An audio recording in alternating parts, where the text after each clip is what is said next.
ታላቅ መንፈሳዊ ጉዞ ወደ ቅድስት ሀገር ኢየሩሳሌም፣ ጌታችን ከተወለደበት ቤተልሔም እስከ ስቅለቱ ስፍራ ቀራንዮ፣ የተጠመቀበት ዮርዳኖስ፣ 40 ቀን የጸለየበት ቆሮንቶስ፣ ቃና ዘገሊላ ውሃን ወደ ወይን የቀየረበት ደብረ ታቦር፣ በቅዱስ መጽሐፍ ያነበብነውን በአካል የበረከቱ ተካፋይ እንሆን ዘንድ በጎልጎታ አስጎብኚ ድርጅት ከጃንዋሪ 3 እስከ ጃንዋሪ 11 በኢየሩሳሌም የበረከት ጉዞ ጥሪ ቀርቦልናል። በመላው ዓለም የምትኖሩ ውድ ኢትዮጵያውያን የበረከቱ ተካፋይ ተሆኑ ዘንድ ጥሪያችንን እናቀርባለን። ጎልጎታ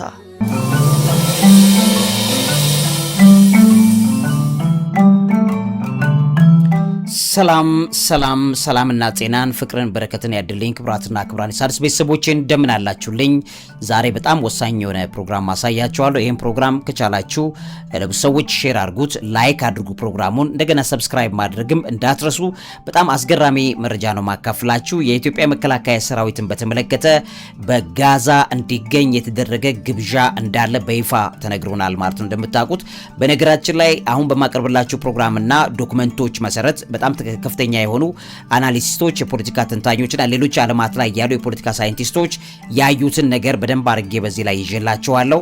ባለው በትንተናዎቹ መሰረት እንግዲህ ወደ 12 13 14 የሚጠጉ ጥናት ውጤቶችን ሳነብ ነበር። በዚህ ዙሪያ ላይ እያንዳንዱ የሚስማሙበት አንድ ነገር ቢኖር የኢትዮጵያ ሰራዊት በዚህ ጉዳይ እንዲመጣና በጋዛ እንዲሰለፍ ለማድረግ የፈለጉት ትራምፕ ብቻ አይደሉም። ከጀርባ ሌሎች አካላትም ብዙ ናቸው። ለምንድን ነው የተፈለገው የሚለው ነገር እንደቀላል አናየውም። እሱ ብቻ አይደለም። የኢትዮጵያ ሰራዊት ባይዞ በትንሽ ቁጥር ብቻ አይደለም የተፈለገው በጋዛ ማለት ነው። በትንሽ ቁጥር አይደለም የተፈለገው፣ ከሌሎቹ ከሚሰማሩት ኃይሎች በተለየ በብዙ ቁጥር እዚህ ቦታ ላይ ሊመጣ የሚችል ኃይል እንደሆነ እየተነገረ ይገኛል ማለት ነው። ይሄ ስፍራ እንግዲህ ፍራጃይል ነው። የሰላም ስምምነቱ በራሱ ፍራጃይል የሰላም ስምምነት ያለበት ቦታ ነው። እንደምታውቁት ኤራዘር ልክ እንደ ምላጭ ቀጭን የሆነ የሰላም ስምምነትና ፒስ ኪፒንግ ስሜት ያለበት ቦታ ነው። በማንኛውም አንድ ፍንዳታ ጦርነት ብዙ ነገር ሊቀሰቅስ ይችላል። መጥፎ የሚባል ኤሪያ ነው። እዚህ ቦታ ላይ እንግዲህ ሀገራት የማይስማሙበት፣ ግራና ቀኝ የአረብና የምዕራባውያን ሀገራት የማይስማሙበት ስፍራ ነው። በዚህ ስፍራ ላይ እንግዲህ የሚመረጥ ወይም የሚገቡ የሰላም አስከባሪ ኃይሎች በብዙ አካላት ዘንድ ተቀባይነት ያላቸው ሊሆኑ ይገባል። እሱ ብቻ አይደለም። በዛ ስፍራ ላይ የሚከናወኑ ማናቸውም ነገሮች አካባቢው ላይ ሌላ ሬፑቴሽን የኢትዮጵያ መከላከያ ላይም ሌላም ሬፑቴሽን ሊያሳጣ የሚችል ነገርም ሊከሰት ይችላል። ወይ ደግሞ ይሄን ከተወጣ ደግሞ የኢትዮጵያ ሰራዊት በከፍተኛ ደረጃ ዓለም አቀፍ ራንክና ክብር ሊሰጥ የሚችልበትን ነገር ሊከፍት ይችላል። አንደኛው ነው። ሌላኛው ደግሞ እዚህ ቦታ ላይ ያለ ውስብስብ ከሆኑት ነገሮች መካከል አንደኛው የግብጽ ጎረቤት ቦታ ነው። ያ ቦታ ልብ በሉ፣ በኢትዮጵያ ጎረቤት ስፍራ ሶማሊያ ላይ ግብጽ ጦሯን ይዛ እየመጣች ነው። ኢትዮጵያ ደግሞ በግብጽ ጎረቤት ላይ በጋዛ ሰራዊት እንድትመድብ እየተጠየቀና ወደዛው የመስማማት ባይዘዌይ መንግስት እንደተስማማ ነው የሰማነው። አሁን ካሉት ሪፖርቶች ነው የምነግራችሁ። እንደተስማማና እንደውም ደግሞ ወደ ሚሽኑ ስራ ለመግባት ከፍተኛ የሆነ ነገሮች እንዳሉበት እየተሰማ ይገኛል። ይሄ ለኢትዮጵያ ሰራዊት የሚያመጣለት ሽልማት አለ። እንደገና የቤት ስራውን በአግባቡ ካልተወጣ ደግሞ በጣም ከባድ ሬፑቴሽን የሚጎዳ ነገር ሊከሰት እንደሚችል እየተነገረ ይገኛል። ጉዳዩ በተመለከተ ከጀርባ ውስብስብ ነገር ስላለው ያን ውስብስብ ነገር ከብዙ ጥናቶች ሰብስቤ ይዤላችሁ መጥቻለሁ። በደንብ ስሙት። ይሄን ስታዩት ሩቅ ነገሮች እንዴት ርቀት የሚሄዱ እንደሆነና ኢትዮጵያን በመጨረሻዎቹ ዘመናት ላይ ምን ያህል ኃይሏና ጉልበቷን የሚፈለግበት ጊዜ እየመጣ እንደሆነ የሚያሳየውን ነገር በደንብ ትረዳላችሁ። እኛ ጉዳያችን ከሀገራችን ጋር ነው። ሀገራችንን እንወዳታለን። ኢትዮጵያን በጣም እንወዳታለን። ስለ ኢትዮጵያ በጎ ነገር ማውራት የግድ የሚለን ጊዜ ላይ ነው ያለነው። ማለትም ከፖለቲከኞች ጋር ስለተጣላን ስላልተግባባችሁ ብቻ ወይም ስላልተግባባሁኝ ብቻ ስለ ሀገሬ መጥፎ ኢሜጅ እንዲኖረኝ አልፈልግም። አገሬ ላይ ያለው መልካም ነገር ሁሉ ያስደስተኛል። ኢትዮጵያ ላይ ያለው በገጸ በረከት ሁሉ ያረካኛል። የእግዚአብሔር የሆነውን ነገር ለይቼ አውቀዋለሁ። ከሰው ይልቅ ከእግዚአብሔር የሚመጣውን ነገር በደንብ ለይቼ አውቀዋለሁ። ይሄ ለኢትዮጵያ የሚጨምርላት በጣም ብዙ ግሬስ አለ በነገራችን ላይ ውድ ቤተሰቦቼ። ስለዚህ ይሄን በተመለከተ ከጀርባ ያለውን ውስብስቡን ቀመር በዚህ ፕሮግራም ላይ አሳያችኋለሁ። ላይክ አድርጉ፣ ሼር አድርጉ፣ ሰብስክራይብ አድርጉ፣ ለብዙ ሰዎች አዳርሱልኝ። እግዚአብሔር ያክብርልኝ ማለት ወዳለሁ። ልቀጥል። እውቀት ታላቁ እግዚአብሔርን ታከብራለች። ያለምንም የዋጋ ጭማሪና በጊዜ ያለመረከብ ፍራቻ ሳይኖሩቦት በዲፕሎማቶች መንደር ሳር ቤት እንዲሁም የቤተ መንግስት ጎረቤት በሆነችው አዋሬ ላይ ቅንጡ አፓርትመንቶችን እነሆ እያለን ነው። ከ81 ካሬ ጀምሮ እስከ 4 ሚሊዮን ብር እውነተኛ ቅናሽ የተደረገባቸውን መኖሪያዎች 20% ቅድመ ክፍያ ብቻ በመክፈል የግሎ ማድረግ ይችላሉ። ለበለጠ መረጃ ከታች ባለው ስልክ ይደውሉ። ቴምር ሪል ስቴት።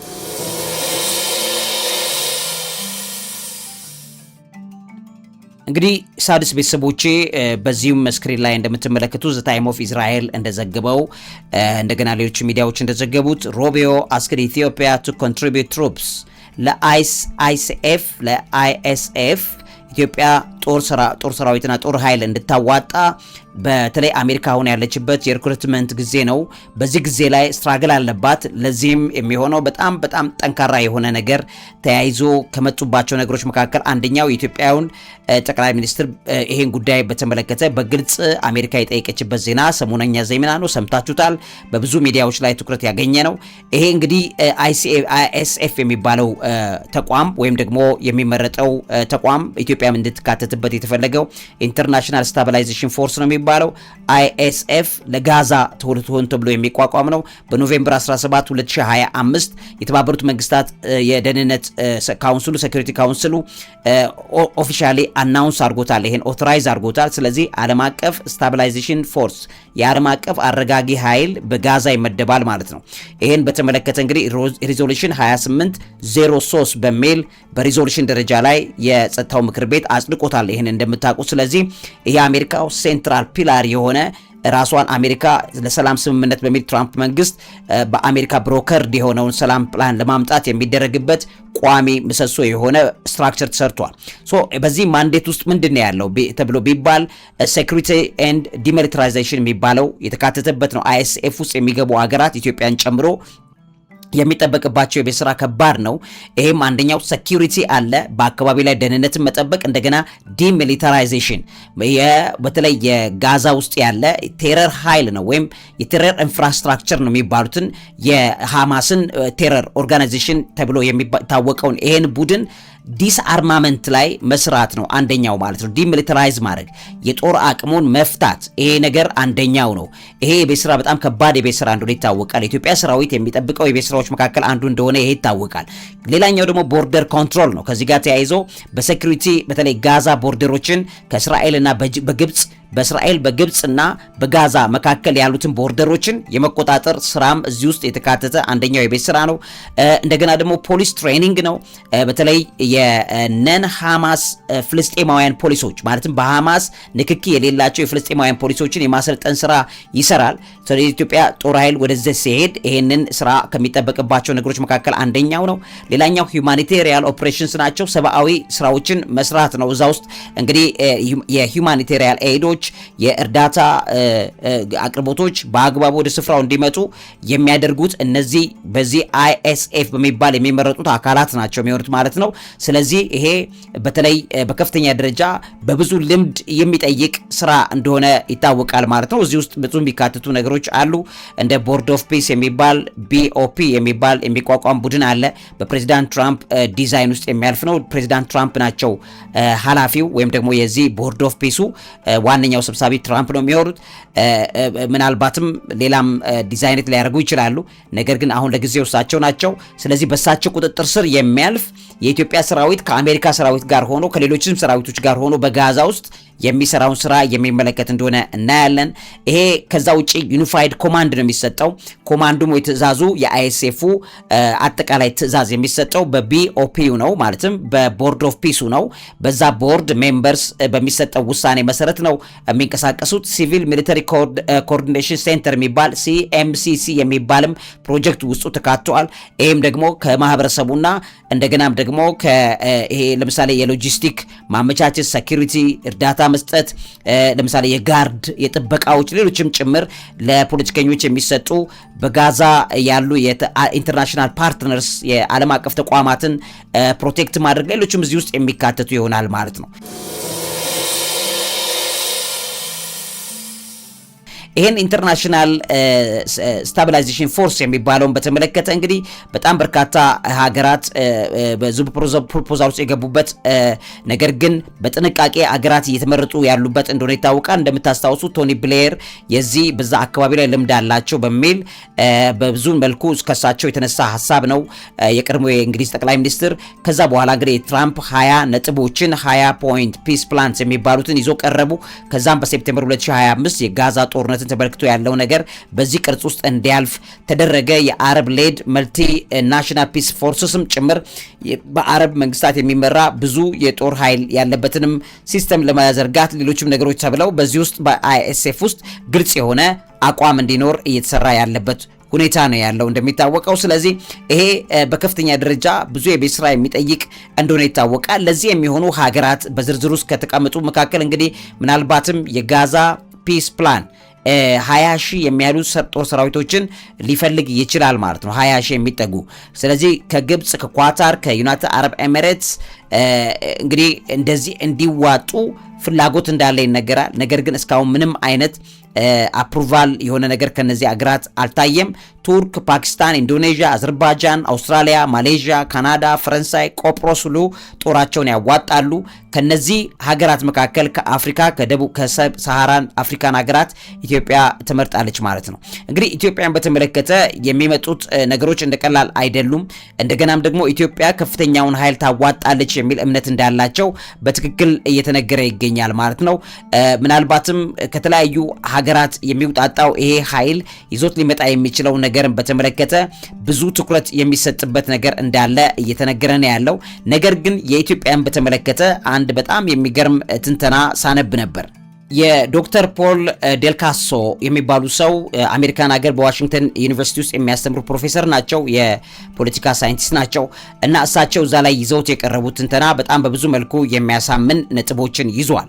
ኢንተርናሽናል ስታቢላይዜሽን ፎርስ የሚባለው አይኤስኤፍ የሚባለው እንግዲህ ኢንተርናሽናል ፒስ ኪፐርስ አዝ ኤ ሎድ ቤሪንግ ኬብል ሆኖ የሚያገለግል ከፍተኛ እንግዲህ እንደ ኬብል ሆኖ የሚያገለግል አካል ነው የሚገኘው። ምክንያቱም በሁለት ቦታዎች መካከል በእስራኤል እዚህ ኢትዮጵያ ማነው ጋዛ እዚህ ጋር በእነዚህ መካከል ባሉት በጋዛ ውስጥም ባሉ በተከፋፈሉ ቦታዎች ላይ የሚገቡ የሰላም አስከባሪ ኃይሎችን በተመለከተ ትልቅ ትኩረት የተሰጣት ሀገር በሚል ትንተናው ያስቀምጣል። ኢትዮጵያ ብሎ ያስቀምጥና peacekeeping credibility forged in fire Ethiopian UN peacekeepers on parade during the medal ceremony in South Sudan ብሎ ይጀምራል ትንተናው ማለት ነው። እንደሚታወቀው ኢትዮጵያ ከዚህ ቀደም በነበራት በጣም ብዙ ሪከርድ የምትታወቅ ሀገር ናት። እዚህ ቦታ ላይ ኢትዮጵያ ለምሳሌ በጣም ከፍተኛ ሬፑቴሽኗ እንደሰራች የጥናት ውጤቱ ያሳያል። በዓለም የሰላም ማስከበር ሂደት ላይ ይላል reputation in the world of peacekeeping ብሎ ያስቀምጠዋል ጥናታዊ ጽሁፉ። በዚህ ላይ ከፍተኛ ስምና ክብር የተሰጣቸው የኢትዮጵያ ጦር ሰራዊቶች አንዶቹ እንደሆኑ ይገልጻል ማለት ነው።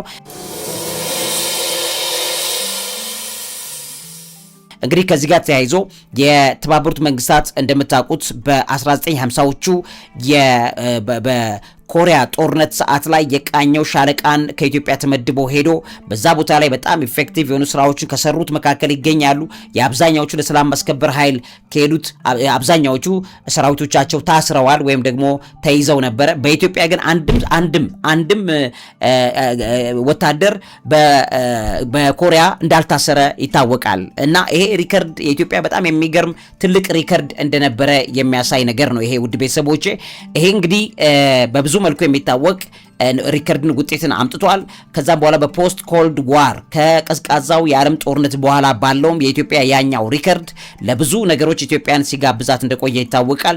በ2016 እንደሚታወቀው በሶማሊያ፣ በዳርፉር፣ በኮንጎ ኢትዮጵያ 8000 የሚጠጉ ከአንድ ሀገር ብቻ 8000 ሰራዊት ቀላል አይደለም 8000 ፐርሶኔል የመደበች ሀገር ነበረች ኢትዮጵያ። በዚህም በኮንጎም ታስታውሳላችሁ፣ በሶማሊያም በዳርፉርም ኢፌክቲቭ የሆነ ስራ ኢትዮጵያውያን ፎርሶች ወይም የጦር ኃይል እንደሰራ ፕሮፋይሉ ያስታውቃል። እንግዲህ ኢትዮጵያ የመከላከያ አቅምና ኃይል ለረጅም ጊዜ ኢትዮጵያ በታሪኳ ውስጥ የያዘችው ፕሮፋይል ነው።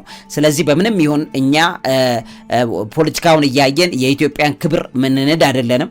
ኢንጆይ ለማድረግም መቸገር የለብንም። ኢትዮጵያ ያላትን ስኬት ኢንጆይ ከማድረግ ምክንያቱም እንደዚህ አይነት ጥሪ ሲመጣ የመጣው አሁን ያለውን መከላከያ ሰራዊት ብቻ ተመልክተው አይደለም። አሁን ያለው የበፊት በሰራቸው ታሪኮች ላይ የተመሰረተ ክብር ያለው ነው። ሶ የበፊቶቹን ክብር ነው አሁን ስቦ ይሄንን ግብዣ የሚያመጣው።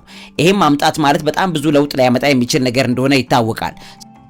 እንደሚታወቀው the battle of pork chop hill የሚባል የነበረ ጦርነት እንደነበረ ይታወቃል በኮሪያ ላይ። ይሄ በዚህ ውስጥ በጣም ብዙ ሪከርድ ያሳዩ የኢትዮጵያ ኃይሎች እንደሆነ ይታወቃል። ወደ እንግዲህ ከ16 እስከ 18 ኤፕሪል 1953 የነበረ ዘመቻ ነው። በዚህ ዘመቻ ላይ እዚህ ስክሪን ላይ እንደምትመለከቱት ውስጥ ደቡብ ኮሪያ፣ ኢትዮጵያ፣ አሜሪካ፣ ኮሎምቢያ እና ታይላንድ ከሌላ በሬጅረንት ከነበሩት ከነ ቻይና ጋር ማለት በተቃራኒ ቻይና ነው ያለችው ከነዚህ አካላት ጋር የሚያፋልም ነገር ኢትዮጵያ ይዛ ገብታ እንደነበረ ይታወቃል። እና በሁለተኛ ደረጃ ኢትዮጵያ ከአሜሪካም በላይ ትልቅ ፐርፎርማንስ አሳይተው የነበሩበት ጊዜ እንደነበረ ኢትዮጵያውያን ትልቅ ሪከርድ አላቸው። ስለዚህ ይሄ በፖርክ ቾፕ ሂል ላይ እንደም ምን ባል their bravery and ensuring no comrade was ever በዛ ሰዓት ላይ የነበራቸው ኢትዮጵያ ሰራዊት ብሬቨሪ ታይቶ አይታወቅም የሚባል አይነት ሪከርድ ያሳየችበት ነው። በአቤይ በሱዳን ማለት ነው አሁን ደቡብ ሱዳን ላይ በነበረው ስርዓት ላይ ፒስ ኪፒንግ ፎርስ ሆነው ኢትዮጵያውያን በጣም ከፍተኛ የሆነ ሚሽን ነበራቸው። በጣም ብዙ ውጤት ነበራቸው።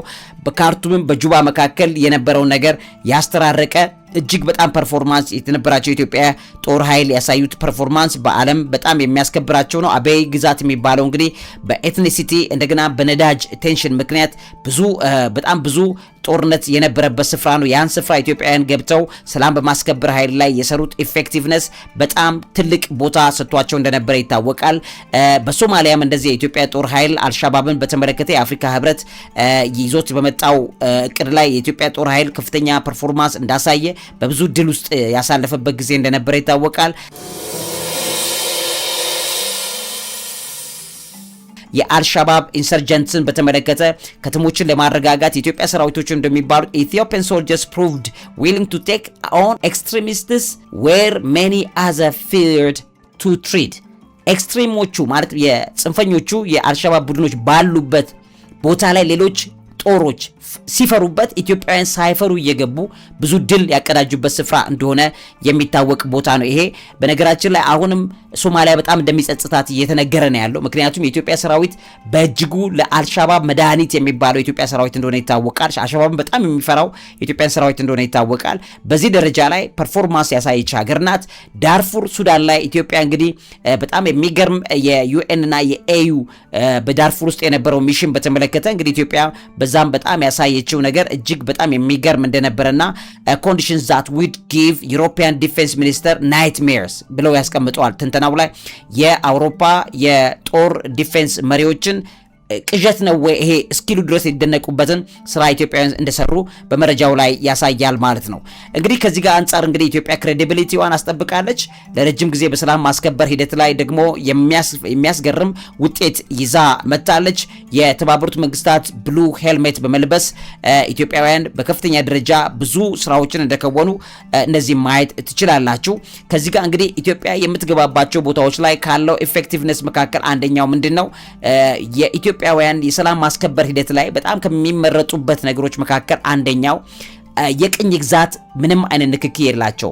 የኢትዮጵያ ጦር ሰራዊት የቅኝ ግዛት ተጽዕኖ የለበትም። ለምሳሌ ምን ማለት ነው? አንድ የሰላም አስከባሪ ኃይል የሆነ ቦታ ላይ ሲገባ አስቀድሞ እዛ ቦታ ላይ ቅኝ ገዝቶ የነበረው አካል ከዚህኛው አካል ጋር ግንኙነት ሊኖረው ይችላል ወይ እዛ የእንግሊዝ ቅኝ ግዛት አካል ሆኖ ገብቶ ሊሆን ይችላል።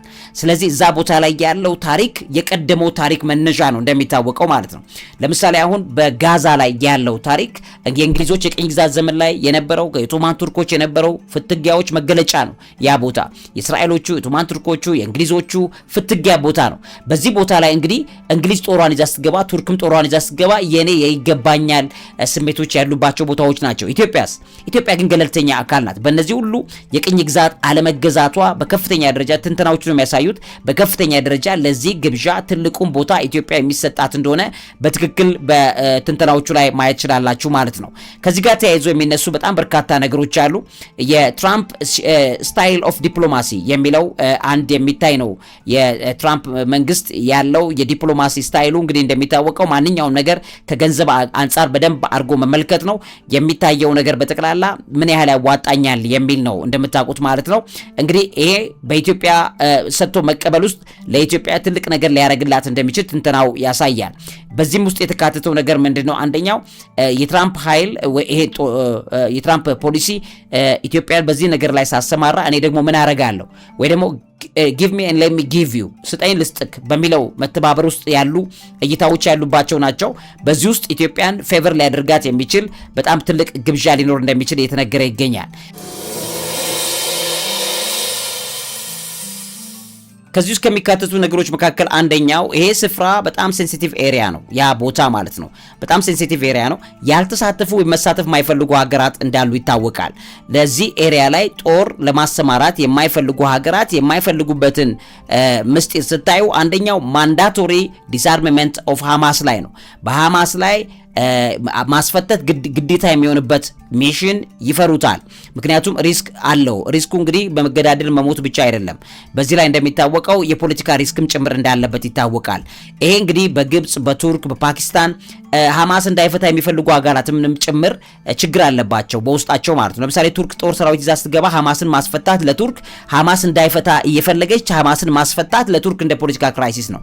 ለኢትዮጵያ ግን እንደዛ እንዳልሆነ ሌሎቹ ይናገራሉ።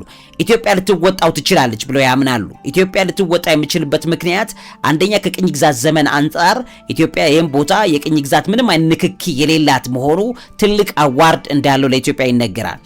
እነ ፓኪስታንን ብታዩ እነ ግብጽን ብታዩ ሪስክ ኮምባት አለባቸው።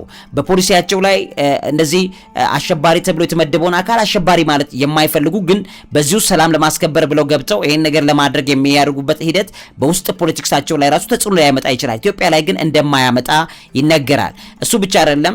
ከዚህ ጋር ተያይዞ የሚነገረው ሌላኛው ፖለቲካል ኤንድ ሌጂቲሜሲ ፐብሊክ ፐርሰፕሽን ነው። በማህበረሰቡ ላይ በእያንዳንዱ ሀገር በህብረተሰባቸው ላይ ከሃማስን ላይ የሚደረገው ዘመቻ በሀገራቸው ፖለቲካ ምርጫ ሁሉ ሳይቀር በከፍተኛ ፐርሰፕሽን አለ። ማህበረሰቦቻቸው የሚያምኑት ነገር አለ። እንደገናም ደግሞ ከዛ ጋር ተያይዞ የሚያምጧቸው ፖሊሲዎች በጠቅላላ የግጭት ሶርስ እንዳይሆንባቸው ይፈራሉ።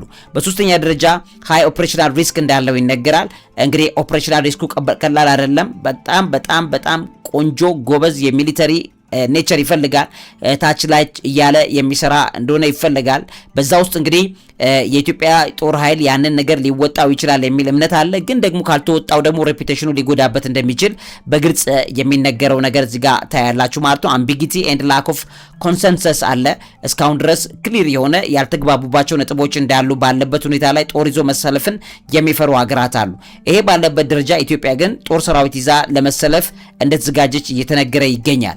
ይሄንን ኢትዮጵያን ምን ይላታል እንግዲህ ሌሎች ሀገራትንም ጨምሮ ሙስሊም ካንትሪስ ላይክ ኢንዶኔዥያ እና አዘርባይጃን ኢትዮጵያን በተመለከተ የሰጡትን ኮመንት ሲታይ በትንተናው ላይ ሲያስቀምጥ ኢትዮጵያ is neutral African Asia እና Asian nations ነው የሚፈለገው በዚህ ቦታ ላይ። ኢትዮጵያ ደግሞ ኒውትራል ናት ለዚህ ጉዳይ። ምክንያቱም በሙስሊምና በክርስቲያን መካከል ተቀራራቢ ቁጥር ያለባት ወይ ማለት ለማህበረሰቡ ለኢትዮጵያ ሙስሊምና ክርስቲያን ማህበረሰብ ሁሉም ነገሩ የተቀራረበበት ማህበረሰብ ነው ብለው ያምናሉ። ከዚህ አንጻር ኢትዮጵያን እዚህ ውስጥ አካተዋታል በከፍተኛ ደረጃ ማለት ነው። እሱ ብቻ አይደለም እንግዲህ በጣም በርካታ የሚነሱ ነገሮች አሉ እዚህ ውስጥ ትንተናው ሲያሳይ ኢትዮጵያ still capable for stability still capable የሆነች ናት ለዚህ ጋዛ መረጋጋት እንደ ኢትዮጵያ still capable የለም የሚል በጣም የሚገርም ትንተና እዛ ላይ ተካቱታ ያላችሁ it's neutral but seasoned ዲፕሎይመንት የት ዲስክሪት ብሎ ያስቀምጧል ጥናቱ። የሚያሳየው ኢትዮጵያ ኒውትራሊቲዋ በሁሉም ሀገራት ላይ ጥሩ ነገር እንዳላት ያሳያል በሚል ያስቀምጣሉ። ለምሳሌ በዩናይትድ አረብ ኤሚሬትስ የኢትዮጵያ ሰራዊት እንዲሰለፍ ትፈልጋለች። እንደገና ደግሞ እስራኤልም ኢትዮጵያ ሰራዊት እንዲሰለፍ ትፈልጋለች።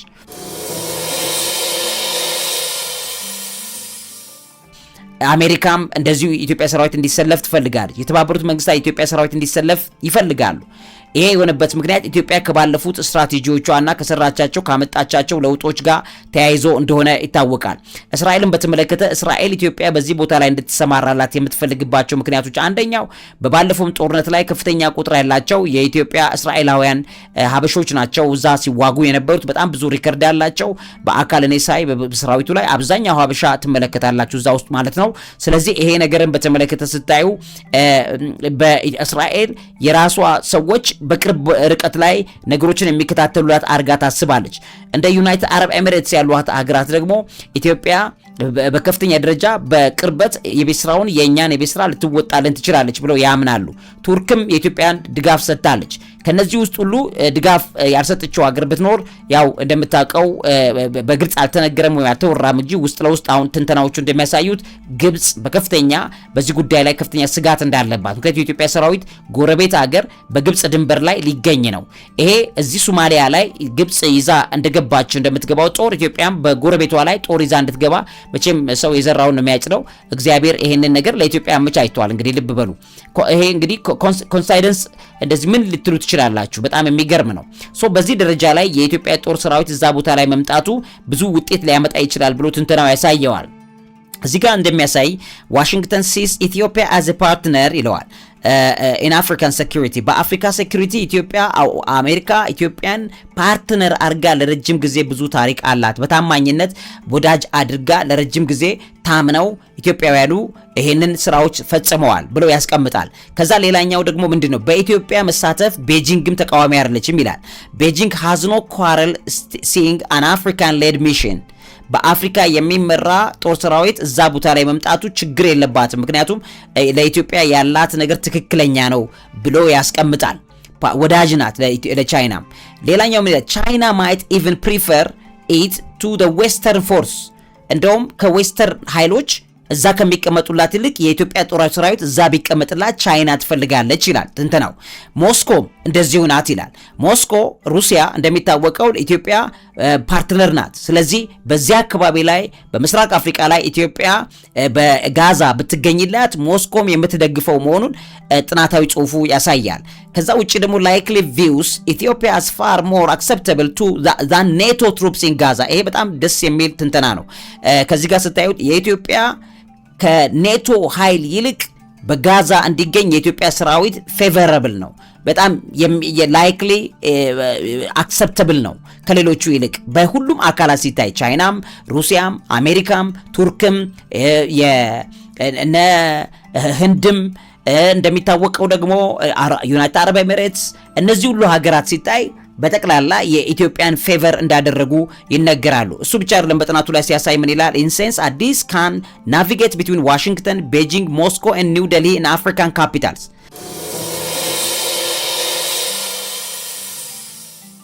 ስለዚህ ኢትዮጵያ እንደምንድነው የምታገለግለው? ለአሜሪካ፣ ለቤጂንግ ይላል እዚህ ጋር እንደምታዩት አሜሪካ፣ ቤጂንግ፣ ለሞስኮ፣ ለኒው ዴልሂ፣ ለአፍሪካን ካፒታልስ እንደ ሴንተር ሆና ለአፍሪካውያንም ጭምር የምታገለግል ሀገር ናት። ስለዚህ ይሄ ምን ይለዋል? ሬር ኤንድ ቫልዩብል ብሎ ያስቀምጧል ጥናታዊ ጽሑፉ። ዶክተሩ ሲያስቀምጡት የፖለቲካ ሳይንቲስት ናቸው። ሬር ኤንድ ቫልዩብል ትሬት ፎር ኤ ፒስኪፒንግ ሊድ። ይሄ ደግሞ ሬር ነው፣ አይገኝም። ሰላም ለማስከበር የሁሉም አካል ፍሬንድሊ ሆኖ መገኘት በጣም የሚገርም አቅም ነው። ሀገሪቱ ባይዞ ኢትዮጵያ ለረጅም ጊዜ የሁሉም ሀገራት ፍሬንድሊ የሆነች ሀገር ናት። ለማንም ጠላት የምትሆን አይነት ሀገር እንዳልሆነች ይታወቃል። ስለዚህ ኢትስ ዘ ስቲል ኬብል የተባለው ለዚህ ነው። ኢትዮጵያ ስቲል ኬብል ናት ማለት ለዚህ ነው። ኬብልነቷ ለሁሉም እኩል ነው። ምክንያቱም ስቲል በማንኛውም መልኩ ለሁሉም ኤሌክትሪካል ኃይል ማስተላለፊያ እንደሚያገለግለው ኢትዮጵያም ለሁሉም በዚህ ደረጃ ተስማሚ ናት። ሁሉም የሚጠብቁባት እንደሆነ ይናገራሉ ማለት ነው። እንግዲህ ቅድም እንዳልኳችሁ በኢትዮጵያ እንግዲህ ኢትዮጵያ has a unique visibility in Israel itself. Over 150,000 citizens of Israeli are Ethiopian Jewish origin. እንደሚታወቀው ጥናቱም ሲያሳይ አብዛኛዎቹ የእስራኤል ውስጥ የሚኖሩ ኢትዮጵያውያን የጂውሽ ኦሪጂን ከኢትዮጵያ ናቸው። ይሄ ደግሞ በአብዛኛዎቹ ይላል ጥናቱ ላይ ሲያስቀምጥ almost 90% of the young Ethiopian Israeli men serve and half of them are in combat. አብዛኛዎቹ በጦርነቱ ባለፈው ጦርነት ላይ ኢትዮጵያውያን ተሰልፈዋል ማለት ነው ሀበሾቹ። ስለዚህ የጎረቤት ቅርበት ያክል የኔ ሰዎች ያክል በሚል እስራኤል የምታስባት ናት ኢትዮጵያ ማለት ነው። እንግዲህ ይሄኛውን ሲያስቀምጠው ምን ይላል?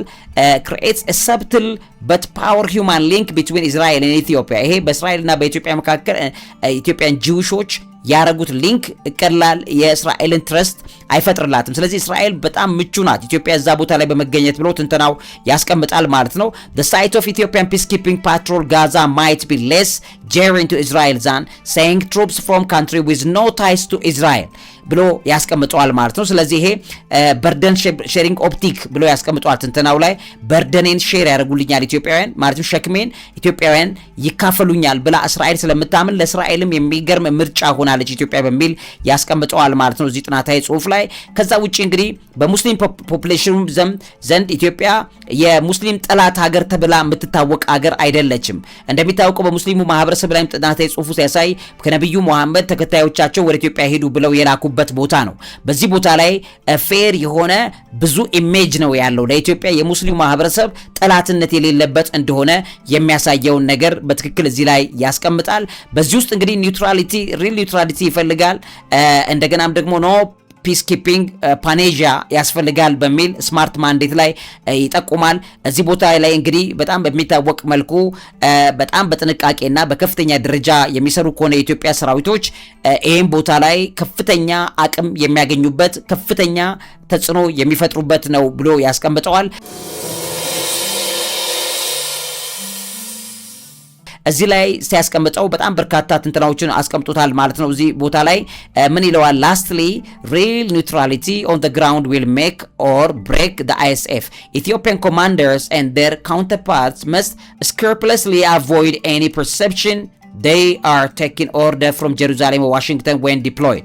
ስለዚህ ኢትዮጵያ ሰራዊት መጠንቀቅ ያለበት እዚህ ቦታ ላይ ወይ ለዋሽንግተን ወይ ለእስራኤል አይደለም በቀጥታ መስራት ያለበት የዛን ኮማንድ ላይ ተጽዕኖ ሊወድቅ አይገባም። የኢትዮጵያ ሰራዊትም የዚህ አይነት ተጽዕኖ የሌለበት እንደሆነ ይታወቃል። በአቋም በትንተናው ላይ ሲያስቀምጥ ምን ይላሉ ዶክተሩ? ኢትዮጵያዊ ሰራዊቶች በልምዳቸው ባለበት ሁኔታ ላይ እንደፈለክ አታዛቸውም ወይም እንትንነት ይሄ ሬዚስታንት የሆነ ነገር እንዳለባቸውና በቀላሉ እሺ የማይሉ እንደሆኑ አድርጎ ያስቀምጣል። ይሄም እንግዲህ ማንም እንደፈለገ ሊያሽከረክራቸው የማይችል የአእምሮ ሴቲንግ ያላቸው የጦር ሲስተሞች ያሉበት እንደሆነ ያስቀምጣል ማለት ነው። እንግዲህ አሁን ያለውን አናቅም፣ ነገር ግን ከበፊቱ ጀምሮ ያለው ትልቁ ፕሮፋይል በጣም የሚገርም ሬፑቴሽን እንዳለው ያሳያል ማለት ነው። በጥናታዊ ጽሁፎቹ ላይ ሁሉም ስታዩ ኢትዮጵያ በዚህ ውስጥ እንግዲህ በጣም ብዙ ውጤት ሊያመጣ የሚችል ነገር እንዳለባት ያሳያል ማለት ነው። እዚህ ጋር ሲያሳይ ጽሁፉ ላይ ኢትዮጵያ soldiers Trump invoice and the whole international crew cannot make Israeli and Palestinian reconcile, but they can create a safer place for peace to grow. ኢትዮጵያም ሆነ ሌሎቹም አሜሪካም የዚህ ቦታ ላይ የሚያስፈልጉት ሰላም እንዲያድግ መሀል ላይ እነሱ የሰላም ማለስለሻ ማዳበሪያ ነው ሊሆን የሚገቡት ብሎ ይጠቁማል ጽሁፉ። ከዛ በኋላ ምን ይላል? The idea of Trump and Ethiopia teaming up in Gaza is a kind of geopolitical plot twist no one saw coming. ይሄ የትራምፕ እና የኢትዮጵያ ቲሚንግ አፕ ብሎ ያስቀምጠዋል። ትራምፕ ኢትዮጵያን ይዞ በጊዜ አካባቢ ላይ ቲም አፕ ማድረግ የፈለገበት ጂኦፖለቲካል ፕሎት አለበት። ያቀዱትም የጂኦፖለቲክሱ ላይ ያለ ፕሎት አለ። ስለዚህ እዛ ፕሎት ላይ ያለው ነገር ባንክሮ መመልከት ይገባል ብሎ ይተነትነዋል። ፕሎቱና ውስብስቡ ነገር ከጀርባ ያለውን በተመለከተ እንግዲህ እዚህ ቦታ ላይ የግብጽም ጨዋታ እንዳለበት በግልጽ እየተነገረ ይገኛል። የትራምፕ መንግስት በተለይ ግብጽ በባለፉት አመታት ላይ የእምቢተኝነት እዛ ቦታ ላይ ጋዛዎቹን ወደ ግብጽ ለማስፈር ሌሎችም ጥያቄዎች የሚጠይቁበት ሰዓት ላይ የግብጽ መንግስት ያደረጋቸው ፊድባኮችና መልሶች በትራምፕ መንግስት ላይ ብዙ ደስታ እንዳልፈጠሩ ያሳያል ማለት ነው። ይሄ ደስታ አለመፍጠሩም የሚያመጣው ነገር እንደቀላል የሚታይ እንዳልሆነ ያስተውላል፣ እናየዋለን ማለት ነው። ይሄ እንግዲህ በከፍተኛ ደረጃ የሚታዩ ሰላም እጦቶችን ሊያስተካክል የሚችል ነገር አንደኛው የትራምፕ ፕሮፖዛል ውስጥ ካሉት ነገሮች መካከል አንደኛው የጂኦፖለቲክሱ ጨዋታ ነው። ስለዚህ ሲናገሩ ምንድነው ያሉት? እስራኤል በኢትዮጵያ አልፋ የጂኦፖለቲክሱን ጨዋታ ለመጫወት በከፍተኛ ደረጃ ፌቨርድ ሆና ኢትዮጵያ በዚህ ቦታ ላይ እንድትቆም ፈልገዋል የሚለውን ነገር በከፍተኛ ደረጃ የተቀመጠበት እንደሆነ ትመለከታላችሁ ማለት ነው። ውድ ቤተሰቦቼ ይሄን ምርጫ ላይ ተመልክቶ ያለው ነገር እንደቀላል አይታይም። ሁሉም ሀገራት የተስማሙባት ሀገር ናት ኢትዮጵያ። እንደውም ከሌሎቹ የተሻለ ጦር ኃይል ብዛት ይዛ ልትሰለፍና አብዛኛውን የቤት ስራ ለኢትዮጵያ ሊሰጧት እንደሚችሉ እየተነገረ እንዳለ መጠቆም ያስፈልጋል ማለት ነው። ነገር ግን ከጀርባው ግን ውስብስብ ምን አለ? ፕሎት አለ። በዚህ ፖለቲካ ላይ ሪስክ የኔነት ያለበት ሪስክ ከሚቀበሉላት ሀገሮች መካከል እስራኤል ኢትዮጵያን በከፍተኛ ደረጃ እዚህ ቦታ ላይ ተጠብቃታለች።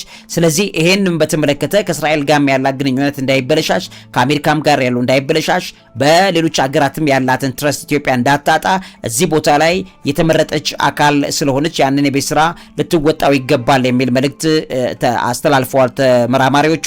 ያንን ነገር ጠቅለል አድርጌ ለእናንተ ላካፍል ብዬ ነው። ለዚህ አእምሮ ምግብ አዘጋጅና አቅራቢ መምህርና ጋዜጠኛ ዐቢይ ይልማ። እውቀት ታላቁ እግዚአብሔርን ታከብራለች። ያለምንም የዋጋ ጭማሪና በጊዜ ያለመረከብ ፍራቻ ሳይኖሩቦት በዲፕሎማቶች መንደር ሳር ቤት እንዲሁም የቤተ መንግስት ጎረቤት በሆነችው አዋሬ ላይ ቅንጡ አፓርትመንቶችን እነሆ እያለን ነው። ከ81 ካሬ ጀምሮ እስከ 4 ሚሊዮን ብር እውነተኛ ቅናሽ የተደረገባቸውን መኖሪያዎች 20% ቅድመ ክፍያ ብቻ በመክፈል የግሎ ማድረግ ይችላሉ። ለበለጠ መረጃ ከታች ባለው ስልክ ይደውሉ። ቴምር ሪል ስቴት